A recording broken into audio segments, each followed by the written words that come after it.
Hello friend, સ્વાગત છે આપનું મારા રસોડાના કાઠિયાવાડી સ્વાદમાં. હું ભાવનાબેન રાઠોડ. આજે આપણે બનાવીશું દૂધીનું નવું અને ચટપટું સ્વાદિષ્ટ શાક. જે લોકો દૂધી નહીં ખાતા હોય ને એ પણ માગી માગીને ખાશે, એટલું મસ્ત આ શાક તૈયાર થશે. તો શાક બનાવવા માટે કેવી દૂધીની પસંદગી કરવી એ ખાસ મહત્ત્વનું છે. અહીંયા તમે જુઓ કે મેં એકદમ તાજી અને કૂણી દૂધી લીધી છે. તમે આ રીતે નખ લગાવો ને તો પાણી છૂટે એવી દૂધી હોય ને તો તમારું શાક સ્વાદમાં સરસ મીઠું થશે. ઘણી વખત પાકેલી અને જાડી દૂધી લો ને તો દૂધી સહેજ કડછી હોય છે, એટલે દૂધીની પસંદગી આ રીતે કરવાની. હવે દૂધીના 2 ભાગ કરી અને છાલ ઉતારી લેશું.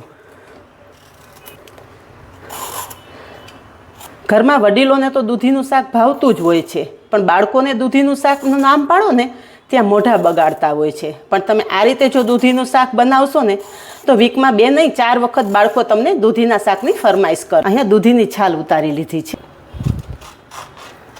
દૂધીના 2 ભાગ કરશું તો અહીંયા તમે જુઓ એકદમ તાજી ચીભડા જેવી આપણી દૂધી છે, બિલકુલ બિયા નથી. આ રીતે રફલી સમારી લેવાની છે, કોઈ પ્રોપર પીસ કરવાની પણ જરૂર નથી. દૂધીના આ રીતે પીસ કરી લીધા છે અને દૂધીની સાથે જ મેં 2 મીડિયમ સાઇઝના બટેટા પણ લીધા છે. તો બટેટાના પણ આપણે મીડિયમ સાઇઝના ટુકડા કરી લેશું અને બટેટા સમારી લીધા છે. હવે એની સાથે આપણે થોડા મસાલા કરી લઈએ. તો 5 ચમચી જેટલું મીઠું, 5 ચમચી જેટલી હળદર, અડધી ચમચી લાલ મરચું અને એની સાથે જ 1 ચમચી જેટલું તેલ ઉમેરશું. બધો જ મસાલો આપણે દૂધી અને બટેટા સાથે સરસ મિક્સ કરી લેશું. આ રીતે તમે ઉપર નીચે કરશો ને એટલે બધો જ મસાલો કોટ થઈ જશે. દૂધી અને બટેટા સાથે મસાલો મિક્સ કરી દીધો છે. આગળની પ્રોસેસ ગેસ પર કરીએ. શાક બનાવવા માટે ગેસ પર કુકર મૂકેલું છે. કુકરમાં 1 ચમચી ઘી ઉમેરશું. ઘી ગરમ થતાં ચપટી હિંગ ઉમેરશું અને તરત જ આપણે દૂધી અને બટેટા મસાલાથી કોટિંગ કરેલા છે ને એ ઉમેરી દઈશું. દૂધી બટેટાને ઘી સાથે સરસ સાંતળી લઈશું. આ રીતે તમે દૂધી અને બટેટાને ઘીમાં સાંતળશો ને એટલે એકદમ ફ્લેવરફુલ શાક તૈયાર થશે.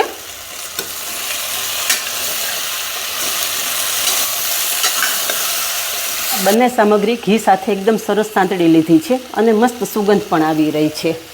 હવે જે બાઉલમાં આપણે મસાલો મિક્સ કરી અને દૂધી અને બટેટા રાખેલા ને એમાં થોડો મસાલો ચોંટેલો છે. તો 1 ગ્લાસ પાણી આપણે બાઉલમાં ઉમેરશું, જેથી આપણો મસાલો બિલકુલ વેસ્ટ ના જાય. અને એ પાણી આપણે કુકરમાં ઉમેરી દઈશું. સરસ મિક્સ કરી ઢાંકણ ઢાંકી અને કુકરમાં 3 સીટી કરી લેશું. કુકરમાં 3 સીટી થઈ ગઈ છે. કુકર સાઈડ પર રાખી દઈશું અને હવે એક વઘાર કરી લેશું. ગેસ પર કડાઈમાં તેલ ઉમેરશું. તેલ ગરમ થતાં અડધી ચમચી રાઈ અને અડધી ચમચી જીરું ઉમેરશું. રાઈ જીરું સરસ ફૂટે એટલે 1 ચમચી આદુની પેસ્ટ અને સાથે 1 લીલા મરચાંના ટુકડા ઉમેરી દઈશું. આદુ મરચાં સરસ કકડે એટલે 8 થી 10 મીઠા લીમડાના પાન ઉમેરશું અને સાથે ચપટી હિંગ પણ ઉમેરી દઈશું. બધું જ એકવાર સરસ મિક્સ કરી લઈશું. તો વઘાર સરસ કકડી ગયો છે. 2 મીડિયમ સાઇઝની ડુંગળી ચોપ કરીને લીધેલી છે. તમે ઈચ્છો તો ડુંગળીને પેસ્ટ કરીને પણ ઉમેરી શકો છો. ડુંગળી થોડી ટ્રાન્સપરન્ટ થાય ને ત્યાં સુધી સાંતળી લેશું. હવે ડુંગળી ઝડપથી સંતળાય છે એ માટે શાકના ભાગનું બધું મીઠું અત્યારે ઉમેરી દઈશું અને મિક્સ કરી લેશું. ડુંગળી સાથે મીઠું ઉમેરી દેશો ને એટલે ડુંગળી ઝડપથી સંતળાઈ જશે. થોડી જ વારમાં ડુંગળી સરસ ટ્રાન્સપરન્ટ થઈ ગઈ છે. તો ડુંગળી સાથે 2 ટમેટાં ક્રશ કરીને લીધેલા છે એ પણ ઉમેરી દઈશું. ટમેટાં પણ ડુંગળી સાથે સરસ મિક્સ કરી લઈશું.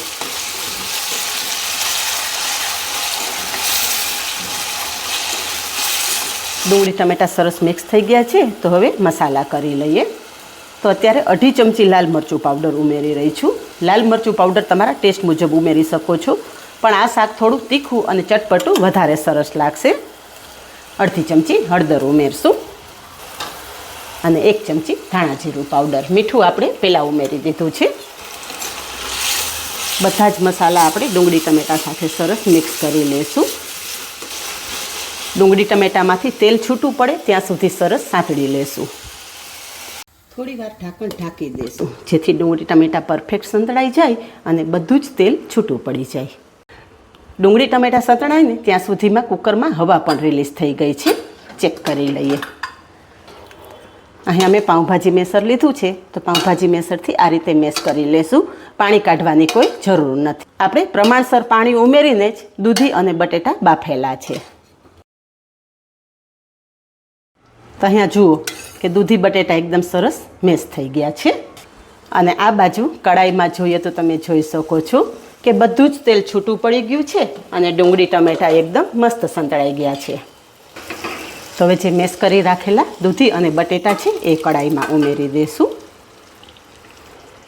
અને સરસ મિક્સ કરી લેશું. મેશ કરેલા દૂધી બટેટા સરસ મિક્સ કરી લીધા છે. ગેસની ફ્લેમ ધીમી રાખશું અને ઢાંકણ ઢાંકી દઈશું. થોડી વાર પછી ચેક કરીએ તો અહીંયા તમે જુઓ કે શાકમાં ઉમેરેલું બધું જ તેલ છૂટું પડી ગયું છે અને ઢાંકણ ખોલતા એકદમ મસ્ત સુગંધ પણ આવી રહી છે. બધું એક વખત સરસ મિક્સ કરી લેશું. હવે તમે ઈચ્છો તો આ શાક એમનેમ સર્વ કરી શકો છો, પણ આજે આ શાક ઉપર એક સ્પેશિયલ વઘાર પણ કરવાનો છે. તો અહીંયા સાઈડ પર મેં તડકા પેનમાં તેલ ગરમ કરી લીધેલું. એમાં એક સૂકું લાલ મરચું ઉમેરશું અને 1 ચમચી કશ્મીરી લાલ મરચું ઉમેરશું. બધું જ સરસ મિક્સ કરી લઈશું. તૈયાર કરેલો વઘાર આપણે કડાઈમાં ઉમેરી દઈશું. હવે 1 ચમચી પાઉંભાજી મસાલો ઉમેરશું. અડધા લીંબુનો રસ ઉમેરશું. ફ્રેશ સમારેલી કોથમરી ઉમેરી દઈશું. બધું સરસ મિક્સ કરી લેશું. તો ફ્રેન્ડ્સ, પાઉંભાજીને ટક્કર મારે ને એવું આ દૂધીનું શાક તૈયાર થશે. તો આગળ કહેલું કે તમારા બાળકો વીકમાં 2 વખત નહીં પણ 4 વખત આ શાકની ફરમાઈશ કરશે. તો એ વાત મારી સાચી છે ને? તો અહીંયા તમે જોઈ શકો છો કે જોઈને ખાવાની ઈચ્છા થઈ જાય ને એટલું મસ્ત આપણું દૂધીનું શાક તૈયાર થયેલું છે. આ શાક તમે રોટલી સાથે કે પછી બ્રેડ કે પાઉં સાથે સર્વ કરશો ને તો કોઈને ખબર પણ નહીં પડે કે આ શાક દૂધી અને બટેટામાંથી તૈયાર થયેલું છે. તો આ જ રીતે બનાવો અને કમેન્ટમાં જણાવો કે એકદમ નવી રીતે બનેલા દૂધીના શાકની રેસીપી કેવી લાગી. આજે બસ આટલું જ. મળીએ નેક્સ્ટ વિડીયોમાં. ત્યાં સુધી બાય. Thank you.